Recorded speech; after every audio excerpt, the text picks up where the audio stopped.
expect us to have an army that can fight in 3-4 phases. When I mean phases, I mean fight in 3-4 locations. yes, okay? Pick on challenges in about 3-4 different locations within the country. More so, given our size as a nation, given our population, and given, of course, the nature of our environment. Okay? Militants there in the south, IPOP, so to speak, in the east, and go on. We'll mention it. In the north, we have a Zagzaki with his own men creating their own problems. I expect that by now, we should be able to have a very large army. I'm impressed to an extent. Since I left the service, I know we're expanding, but I think we should expand more.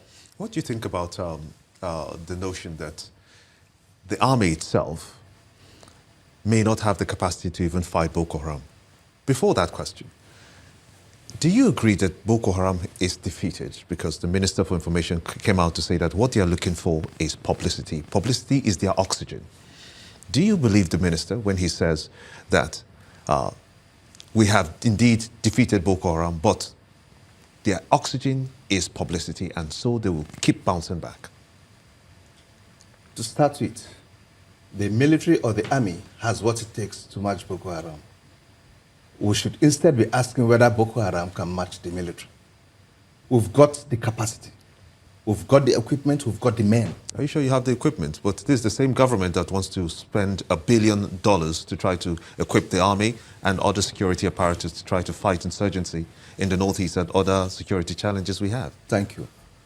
You can never have enough of whatever you think you want in prosecuting a war, be it in terms of manpower, be it in terms of equipment, and so on.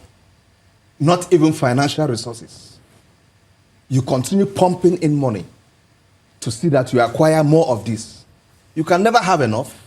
Even the US, from whom we buy some of this equipment from, don't have enough. Their scientists are busy every day exploring how they can improve their lot in terms of equipment mechanization and so on. So the issue of whether, then why are you asking for 1 billion and so on? And that's why at times I laugh at those who criticize us, that 1 billion. Maybe it has been done out of the fact that, look, they are probably ignorant of certain things. But I don't even see 1 billion addressing some of the problems which, if I'm to list out, the armed forces would want to address to put Nigeria in its proper place. There is a way we can fix our armed forces to an extent that it helps us in projecting our foreign policy out there. But maybe because of certain naivety, I don't know, we are not able to address some of these things. But just like the United States, its armed forces serves as a veritable tool in projecting its foreign policy. And we can do that for Nigeria, given the role we play within the sub-region of not just West Africa or even Africa itself. We should look far beyond our nose. We should be looking far ahead. This is a great country. We should fix things. But I did ask you that question about the Minister for Information that said that publicity is the fuel for Boko Haram. Do you agree with that? Thank you. I agree with him. Boko Haram has been defeated, just like the government has been saying. What we are witnessing now, I want to liken to a snake with the head already cut off, but the entire body is still dangling and, creating whatever amount of disruption it can create on ground. It's just gradually dying off on its own. All you need to do is to watch the snake, because the more you even cut the body of the snake, each part will continue to dangle until completely it dies down and dies off, and then you gather it and maybe burn it like we do in those days when we were farming, or you bury it somewhere. That is the situation where Boko Haram is. And in doing that, definitely, it will create a lot of problems for us. And that's why, like the minister tried to put it, is gasping for oxygen. But if they are defeated in the Sambisa forest, it doesn't necessarily mean they are defeated in other parts of the northeast. No, it doesn't really. Look, we are talking about terrorism here.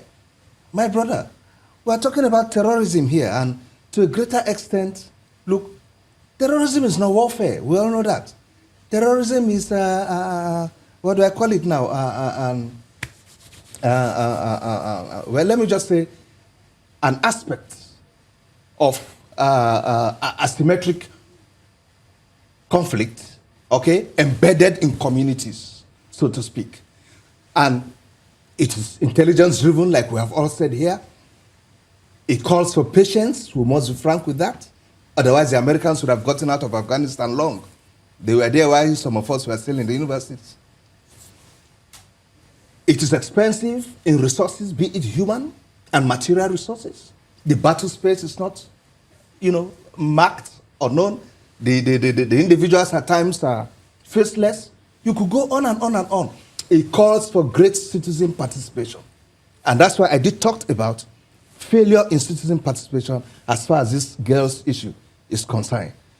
Failure on the part of intelligence, and when we analyze that, definitely, we all know that intelligence generates from below, has information, which eventually gets crystallized by the military as intelligence. Okay, we'll take a short break at this point and then we'll be back and continue this conversation in just a moment. Stay with us.